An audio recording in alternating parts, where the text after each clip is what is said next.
Welcome back. Here for months, we have been telling you about one community after another, either blocking the construction of data centers or thinking about blocking them, and now Cleveland is joining the list. John Kosick covers City Hall for you and learned what factors the City Council is considering as it weighs a moratorium on any new data centers. As our computer needs grow with AI, streaming, cloud storage, so too do the need for data centers, large buildings with massive computers that store, manage, and process our digital information, with proposals for them popping up all over Ohio and the country. Currently, there are more than 4,100 active data centers in the United States, with another 2,700 in the planning or building stage. Everybody's against it.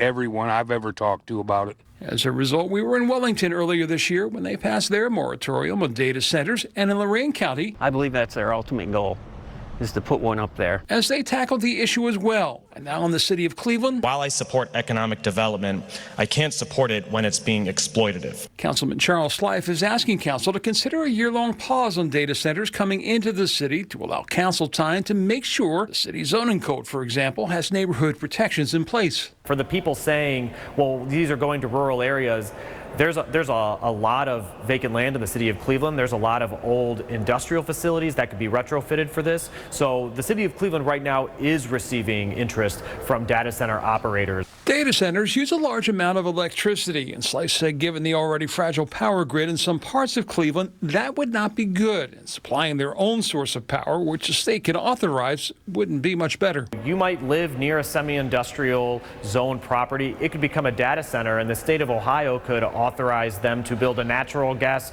power generation facility on site, and now you're living near a power plant. That's actually something Senator Bernie Moreno tells me that a bipartisan group of senators is considering requiring of all new data centers. You're going to make certain you provide your own electricity. You're not going to have ratepayers compete with you for electricity and drive up their costs. Governor DeWine saying this month, instead of individual communities issuing these moratoriums, it should be something left to state lawmakers. That, to me, is a better way of handling most of these public policy issues. That's why we have a legislature.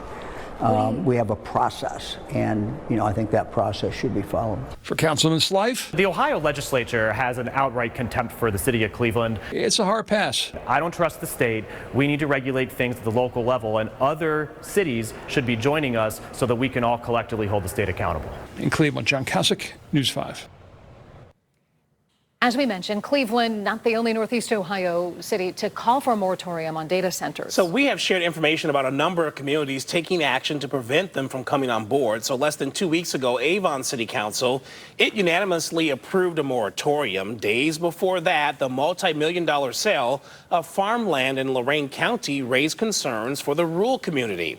The roughly 170-acre field in Brownhelm Township was sold for more than $3 million in October. The new owner, MBJ Holdings, is a Central Ohio-based LLC with ties to a company that has a record of developing data centers. The township has passed a 6-month-long moratorium on any development that's not residential. And like John said in his report, back in March, the Wellington Village Council approved a 1-year moratorium there. To see all of our previous reporting, you can visit the News 5 app or our website. All you have to do is search Data Center Moratorium.